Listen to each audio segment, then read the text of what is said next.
어제 먹다 남은 탄산음료. 뚜껑도 제대로 닫아놨고 냉장고에도 넣어놨습니다.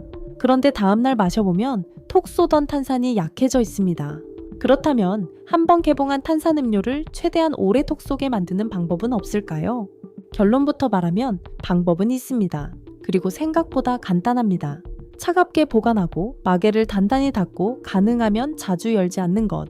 그런데 왜 이것만으로 차이가 생길까요? 비밀은 탄산음료 안에 이산화탄소에 있습니다. 탄산음료에는 많은 이산화탄소가 녹아 있습니다. 밀봉된 병 안에서는 음료 위쪽에도 이산화탄소가 있고 병 안에는 압력이 형성됩니다. 이 상태에서는 상당한 양의 이산화탄소가 음료 속에 녹아 있을 수 있습니다.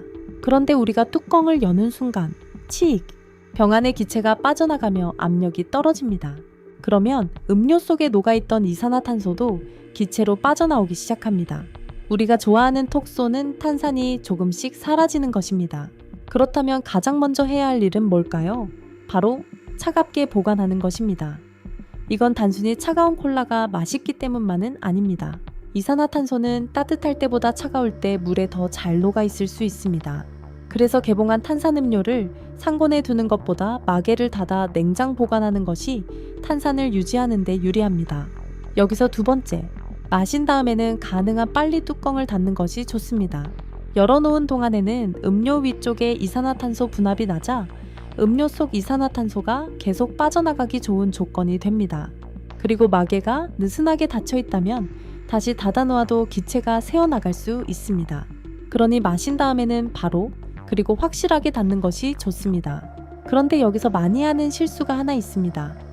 조금 마시고 열고 또 조금 마시고 열고 냉장고에 넣었다가 다시 열고 이렇게 반복하면 뚜껑을 열 때마다 병 위쪽에 모여있던 이산화탄소가 밖으로 빠져나갑니다. 다시 닫으면 음료 속 이산화탄소 일부가 위쪽 공간으로 빠져나오며 새로운 평형을 향해 갑니다.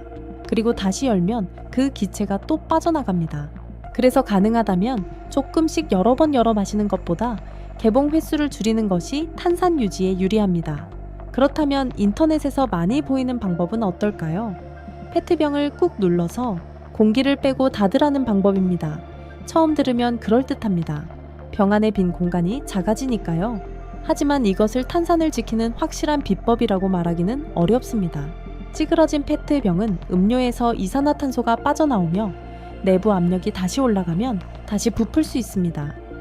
결국 병을 부풀게 만든 기체는 음료에서 빠져나온 이산화탄소일 수 있습니다. 그렇다면 병 안에 공기를 펌프로 넣어서 압력을 높이면 어떨까요? 병은 다시 빵빵해집니다. 그래서 얼핏 보면 탄산이 보존되는 것처럼 느껴질 수 있습니다. 하지만 여기에는 함정이 있습니다.